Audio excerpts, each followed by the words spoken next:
awe of a lot of things. One is that in all honesty, Pastor Bill, that should just end the whole thing right now. But I'm still here, okay?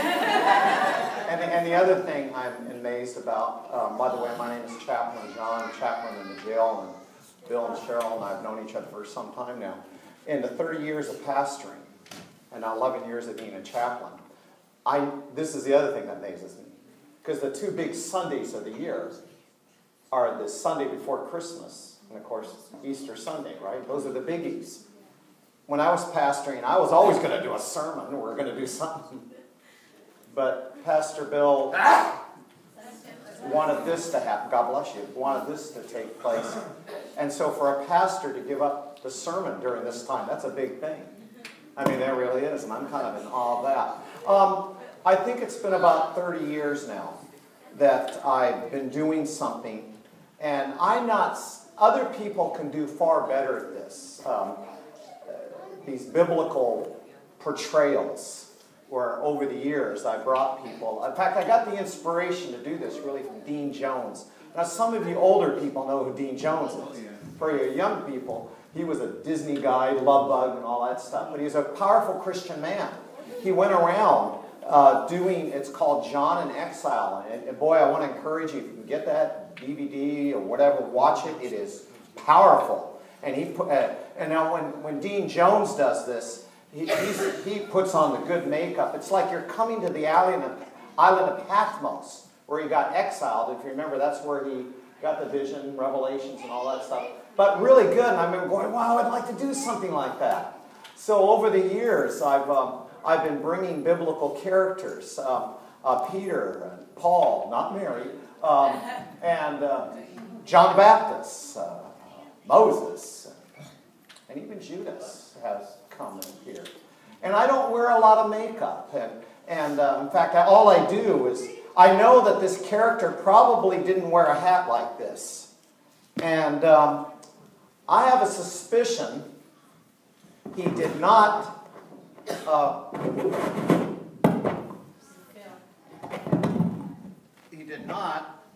I have a suspicion he did not wear a tie. Kind of think not.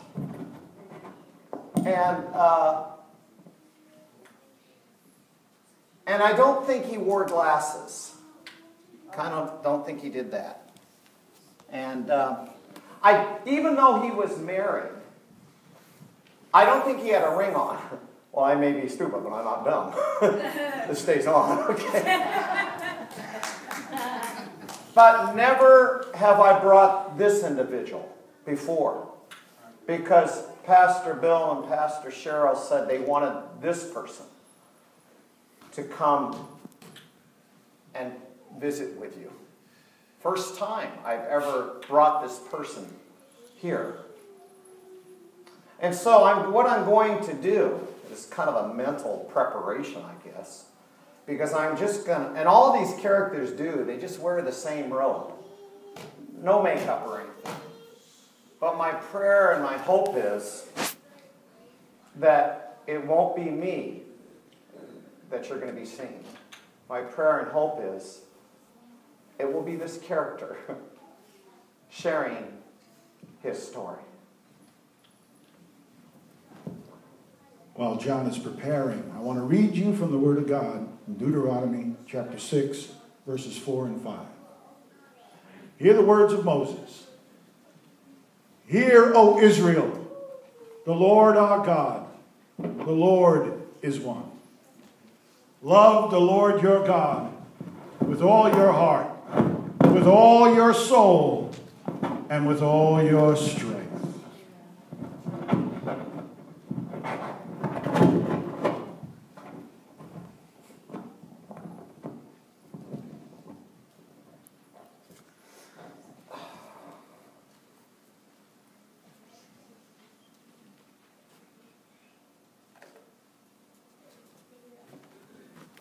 Hear, O Israel, the Lord our God is one Lord.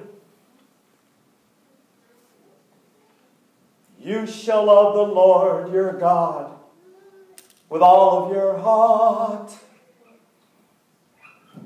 You shall love the Lord your God with all of your mind. You shall love the Lord your God with all of your strength. You shall love the Lord your God with all of your soul. Hear, O Israel, the Lord our God is one God. Oh, excuse me. You may think you know me, who I may look like, but I'm not him.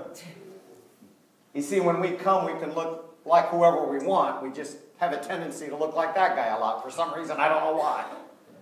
Oh, I better introduce myself to you. My name is Joseph. Oh, not the guy that wore the cool jacket. There's a guy you ought to have sometime. But I'm Joseph. My wife was married.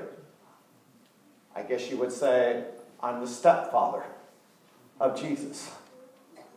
I'm surprised they wanted me to come because I don't really have a big part in this drama.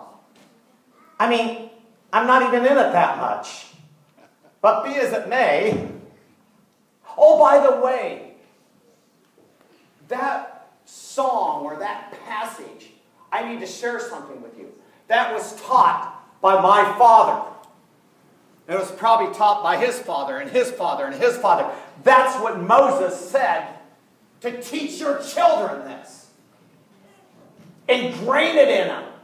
Dads, moms, dads, teach them to love the Lord your God with all your heart. Teach them to love the Lord your God with all your strength and your mind and your soul. Ingrain that in them. And my dad did. He did teach that to me.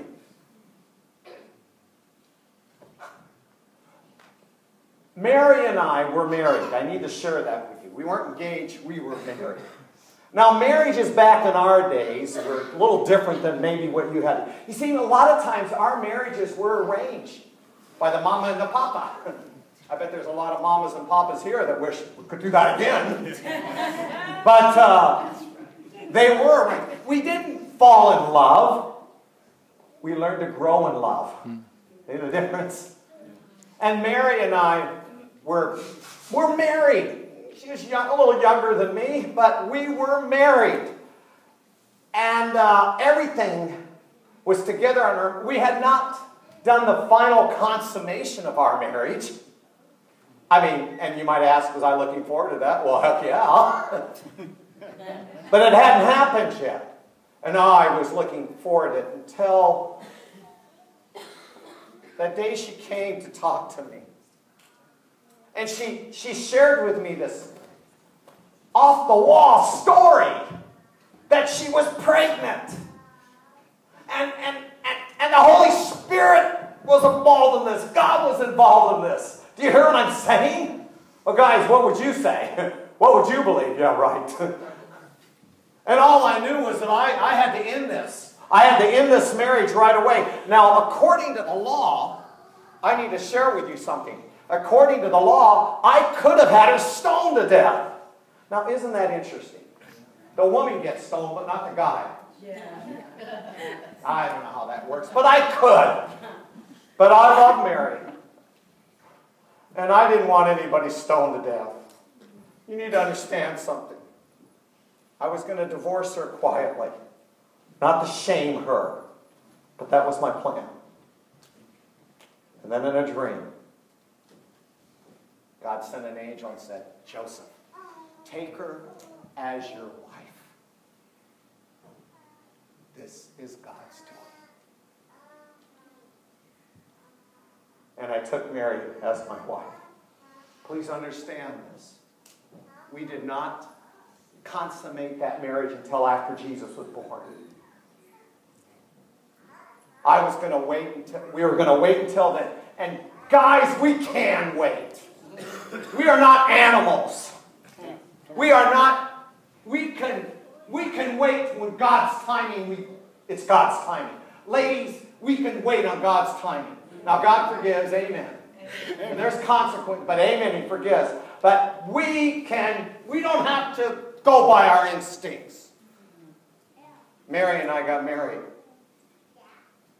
And Rome came up with this law that everybody had to travel back to their hometown to take a census.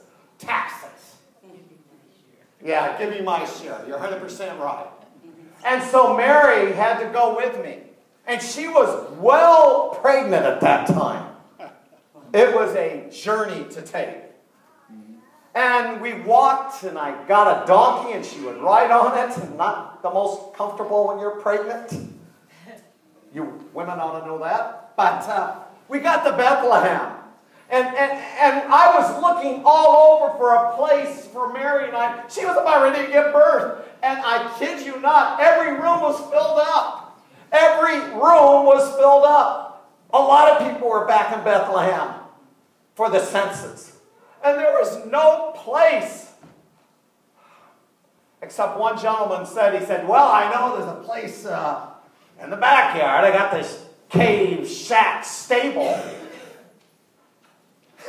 This is very beautiful. But it didn't look like this.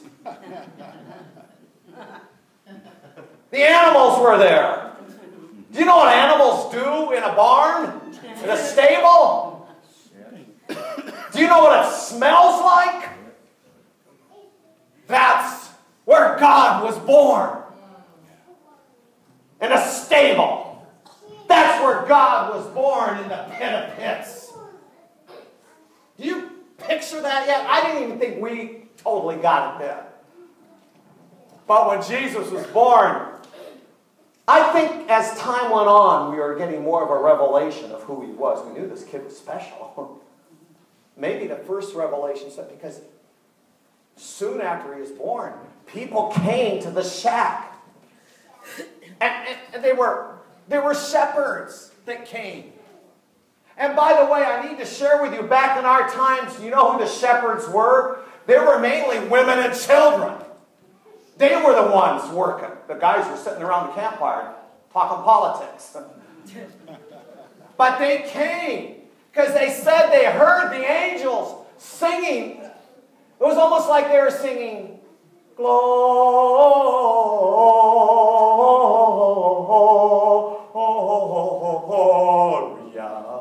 in excelsis Deo, Gloria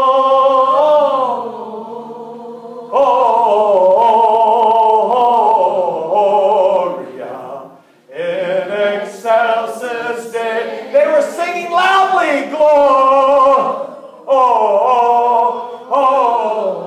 everybody, Gloria in excelsis Deo. Wow! And they fell down. And they worshipped. And this little baby. You only worship God. That kind of blew me away a bit. Still don't know if I was getting home. Hey, a few days later, we took the little baby to Jerusalem. A little dedication service. There was a priest there named Simeon. And God had promised him he was not going to die until the Messiah came. Yeah, he said, you are not going to go home until you see the Messiah. Now, I used to think, man, don't go to the temple, man. Because how cool it would be to live on and on and on. It's not all that great to live on and on and on. Yeah. I tell you, I don't know about some of you, but I just want to go home right now. Amen. You know? But he saw the baby, and he knew. He's going, oh, Lord, thank you. I now have seen your coming. And there was a lady there named Anna. And she too saw him. And Mary and I are going, whoa, something about this kid. Whoa. You know, it was maybe when Jesus is about 1 or 2. You see, I stayed in Bethlehem, got my carpentry business going. And it was a couple of years later that, now I have to chuckle because this is fine. to put him. But these guys didn't show up at his birth. Did you know that? Yeah. They came a couple years later. I mean, when Jesus was born, the star. And I don't know. And they came. And actually, the first place they went was to Herod's place. Yeah. Herod, the king of the Jews. What a joke he was. Well, if a king's going to be born, he's going to be born in a palace, isn't he? And Herod said, well, no, there's not here.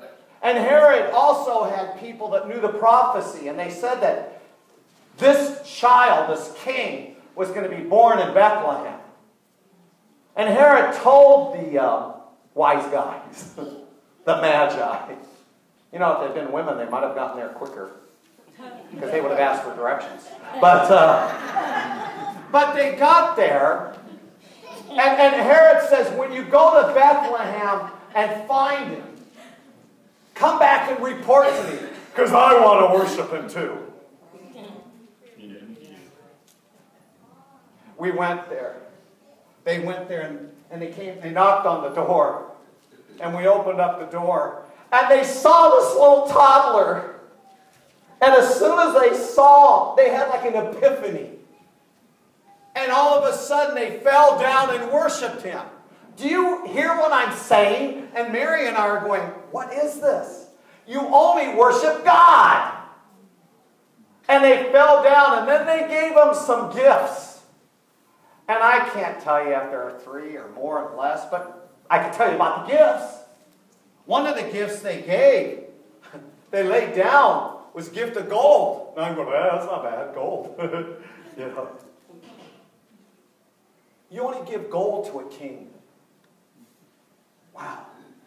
Is he going to be a king? And then they gave him gifts of frankincense. Now, frankincense is this kind of a perfume, incense that priests use on the altar. And I almost looked over at Mary and she's going, whoa, my boy's going to be a pastor. My boy's going to be a preacher. And then they gave a gift of myrrh. What a weird gift. Do you know myrrh is used for funeral preparations? What are they doing? And Mary and I are looking at each other. What? It'd be like if I were to come to your place and you had a little baby boy. And I bring a coffin and say, here's my gift for you, here's a coffin. Isn't that weird? Is there something in that possibly this king of all kings, this priest of all priests, he came born to die? Mary and I are scratching our head. We don't understand all this, but it was so bizarre. Jesus was maybe around 12 years old. And we took him back to Jerusalem. We've been to Jerusalem many a time. But it was kind of the time where maybe you would call it his bar mitzvah. I don't know. You know, it's a time where from boyhood to manhood. And boy, you had to know your scripture. You had to know. In fact, you had to even know the books of Moses. Genesis, Exodus, Leviticus, and Numbers, and Deuteronomy. And then you had to get up. And priests, rabbis, could examine you to see if you could go through your bar mitzvah. We all had to do it, the Jews. Well, we left back home. We're about a day out of home, and all of a sudden, we just assumed Jesus was with us. You know, we just assumed. And Mary comes up and says, Joe, Joseph, have you seen Jesus? No, we haven't seen. And oh my gosh, talk about Home Alone. We left him in Jerusalem. We went back a whole nother day. We're looking all around for the kid. I kid you not. And then after 3 days of missing him, one of us said, well, let's go check the temple. Let's go check the temple. And there's Jesus. There's Jesus. In fact, Now, he's speaking to the priest. He's speaking to the rabbis. And they're amazed of what this kid knows. They're in awe. Now, Mary was a little upset. Mary said, Jesus, don't you know that your father and I, we've been looking at you, for 3 days we've been looking for you. And Jesus did not say this sarcastically. You've got to understand this. He was in shock. He was surprised. He goes, didn't you know I should be about my Father's business? And Jesus returned with us. And he did grow in wisdom and knowledge. Jesus didn't grow up in a vacuum. We taught him the scriptures. We showed him the way of God. Because even Jesus had to grow in awareness. Oh my goodness. Is that why? God, is that why you picked me? To be a stepfather? Is that why? Fathers need to do that today? Is this what you wanted me to teach our son? To teach him, Hear, O Israel, the Lord our God is one God. You shall love the Lord your God with all of your heart. You shall love the Lord your God with all of your mind. You shall love the Lord your God with all of your strength. You shall love the Lord your God with all of your soul. Hear, O Israel, the Lord our God is one God. You shall love the Lord your God with all of your heart. You shall love the Lord your God with all of your mind. You shall love the Lord your God with all of your strength. You shall love the Lord your God with all of your soul. You shall love the Lord your God with all of your heart. You shall love the Lord your God with all of your mind. You shall love the Lord your God with all of your strength. You shall love the Lord your God with all of your soul. Hear, O Israel, the Lord our God is one Lord.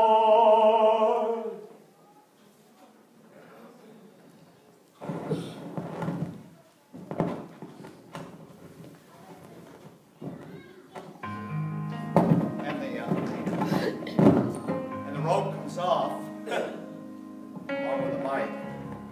And I don't know why, but for some reason I'm the one that's tired.